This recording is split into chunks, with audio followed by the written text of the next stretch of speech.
नमस्कार, मी विजय कथे. आपण पाहता लोकसेवा लाईव्ह बातमी होत्या. मीरा भाईंदर शहरामध्ये आमदार प्रताप सरनाईक यांच्या मार्फत एक महत्त्वाकांक्षी प्रकल्प होता, म्हणजे सर्वधर्मीय स्मशानभूमी. या स्मशानभूमीवरती नंतर विवादही झाला. असे अनेक प्रश्न आहेत. आपण अजूनही जे मीरा भाईंदर शहरामध्ये आमदार प्रताप सरनाईक येत्या गणेशोत्सवासाठी नवीन सुविधा लोकांसाठी उपलब्ध करणार, या संपूर्ण विषयाबद्दल आपण चर्चा करणार आहोत आमदार प्रताप सरनाईक यांचे निकटवर्तीय शिवसैनिक पदाधिकारी सचिन मांजरेकर यांच्याबरोबर.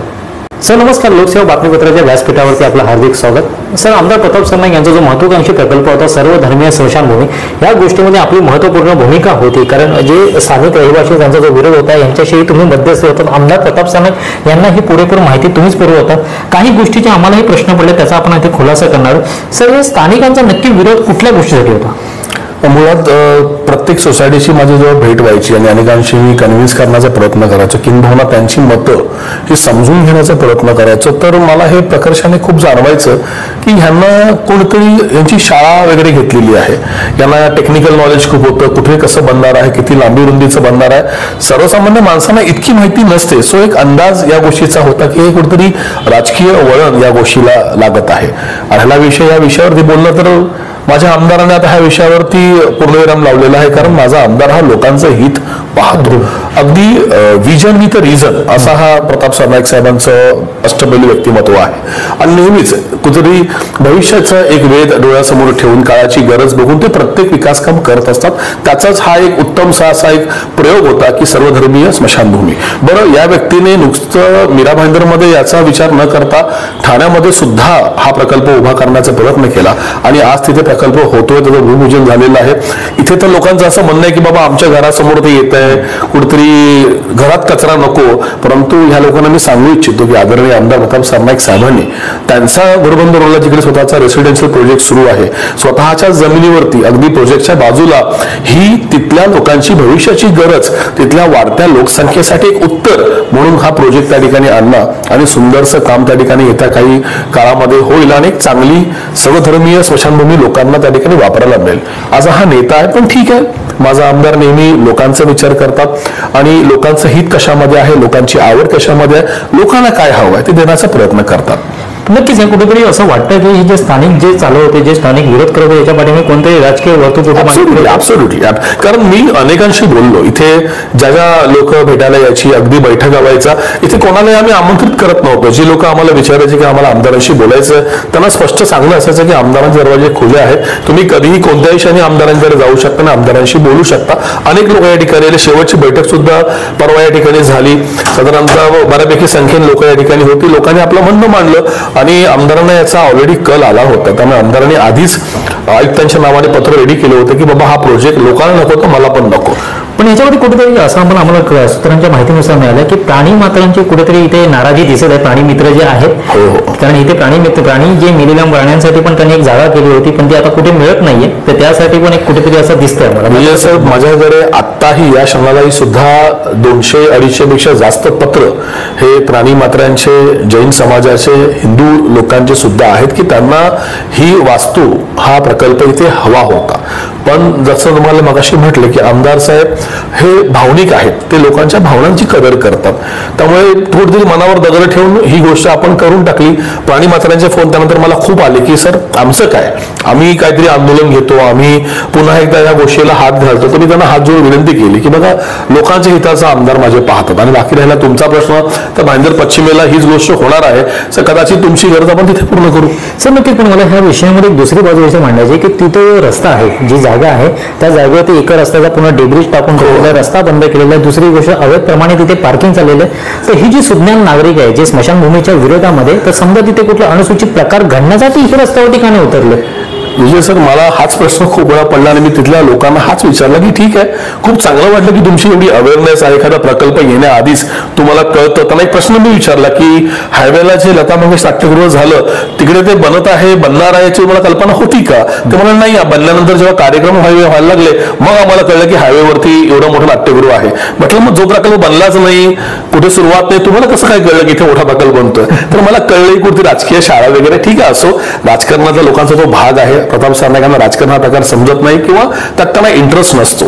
पण लोकांना जेव्हा मी हा प्रश्न विचारला की इथले रस्ते, हे गॅरेज किंवा इथे काही बेकायदेशीर आणि काही धोकादायक काही गोष्टी आहेत जे कधीही कोणतेही आपत्ती ओढवून घेऊ शकतात, मग याबद्दल तुम्ही सुजाण नागरिक कसं पाऊल उचलणार आहात?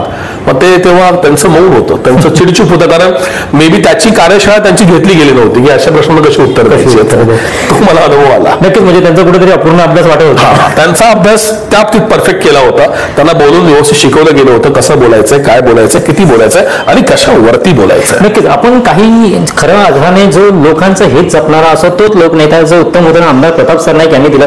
सर, आम्हाला अजूनही काही तुमच्याकडनं प्रश्नांची उत्तर येत आहे की हे गणेश उत्सव आलेला, सध्याचं सरकार मुख्यमंत्री म्हणतात की आपले हिंदू सण अगदी मोठ्या प्रमाणात साजरा केले जातात. मध्ये आमदार प्रताप सरनाईक यांनी पत्रकार परिषद घेतली की गणपतीसाठी नवीन नवीन स्पर्धा इथे आयोजित. मला त्याच्यावरती थोडं पडदा टाकाल तुम्ही? सर, स्पर्धा यासाठी कारण आपला उत्सव आदरणीय टिळक यांनी जो सुरू केला होता, लोकांनी एकत्र यावं, उत्सव साजरा करावा, सण साजरे करावे, हिंदुत्व टिकावं आणि हिंदुत्व प्रचार आणि प्रसार व्हावा, तेच डोळ्यासमोर आदरणीय आमदार साहेबांनी सार्वजनिक उत्सवांना एक भर घालण्यासाठी, बघा वर्गणी ते सदर असते दरवर्षी देतच असतात.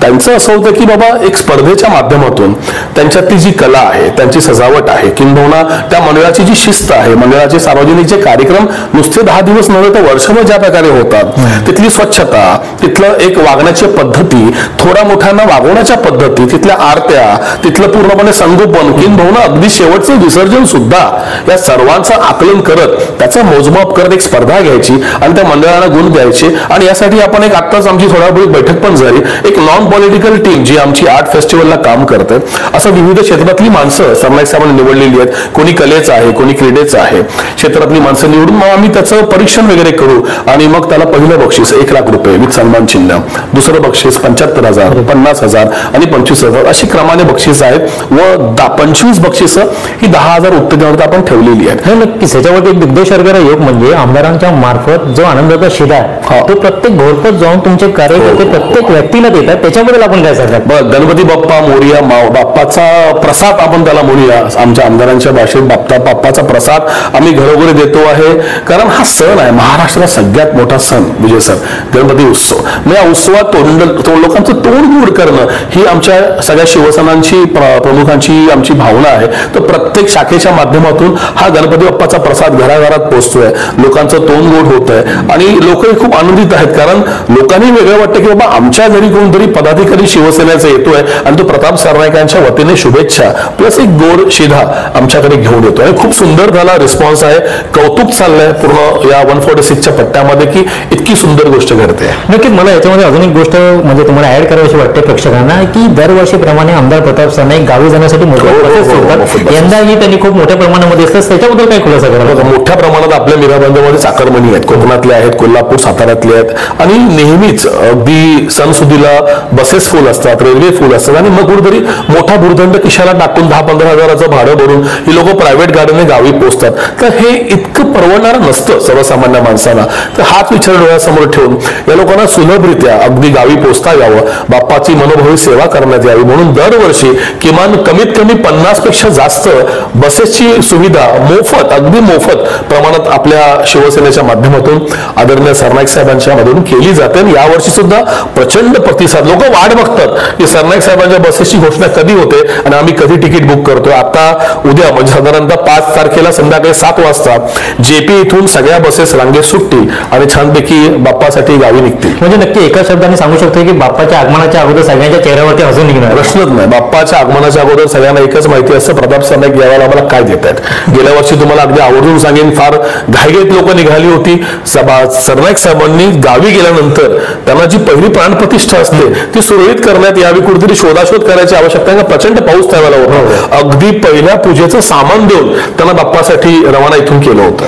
सर नक्कीच, आता आपण प्रेक्षकांचा पण आपण वेळ फार गेलेला आहे. आपण प्रेक्षकांचा निरोप घेता घेता एक शेवटच्या प्रश्नावरती, तुम्ही एक पेशाने शिक्षक आहात, जी बदलापूरला घडलेली घटना असू दे किंवा उरणमध्ये घडलेल्या वेळेला शाळकरी मुलांवरती जो अत्याचार होत आहे या संदर्भामध्ये विधानसभामध्ये पण आमदारांनी एक कायदा सांगितला होता की शक्ती कायदा इथे अंमलात आणावा आणि मग त्यांनी राष्ट्रपतींना हे पत्र दिलं. तर शक्ती कायद्याबद्दल आपण काय सांगा? शक्ती कायदा महिनाभराच्या आतमध्ये त्या आरोपीला शिक्षा झालीच पाहिजे आणि अगदी युद्ध पातळीवरती शोध लावून पटकन त्याचे आरोप सिद्ध करून जे यथाशक्ती योग्य आहे ते सगळ्यांसमोर आणून ती शिक्षा झालीच पाहिजे आणि ही काळाची गरज आहे. कारण ही भीती, ही दहशत, कायद्याचं महत्व आणि ताकद कायद्याची ही लोकांना कळलीच पाहिजे. अशा विकृत लोकांवरती आळा घालण्यासाठी हा कायदा महाराष्ट्रात सुद्धा आंध्र प्रदेशप्रमाणे लागू झालाच पाहिजे या मताचे ते आहेत. आणि फार आधीच त्यांनी हा विषय अधिवेशनात मांडला होता, लक्षवेधी मांडली होती आणि आता त्याची प्रचिती लोकांना येते की म्हणून मला मग अशी म्हटलं प्रताप सरनाईक म्हणजे विजन विथ रिझन माणूस आहे. त्यांचं विजन क्लिअर आहे, त्यांचं रिझन क्लिअर आहे, त्यांच्याकडे प्रत्येक गोष्टींसाठी पूर्ण खुलासा आहे, उत्तर आहे आणि दूरदृष्टी आहे. धन्यवाद सर, आपण वेळ दिलात, आमच्याशी चर्चा केलात. खरं तर मला प्रेक्षकांना एक सांगू इच्छितो की मला बाळासाहेब ठाकरेंचा एक भाषणातला शब्द आठवतोय की शिवसेना ही पक्ष नसेल, ही लोक चळवळ आहे आणि आमचं एकच स्थान आहे की 80% समाजकारण आणि 20% राजकारण. अगदी त्याच्या तंतोतंत पालन. आज शिवसेनामध्ये 2 गट पडले तरी ती शिवसेना जी मनामध्ये भिडलेली, जे शिवसेनेने संस्कार निर्माण केलेले, आज प्रत्येक शिवसैनिक आमदार असू दे की खालचे पदाधिकारी असू दे, अगदी त्याचं तंतोतंत पालन करतात. अधिक बातमीसाठी आपण पात्रा लोकसेवा लाईव्ह बातमीपत्र.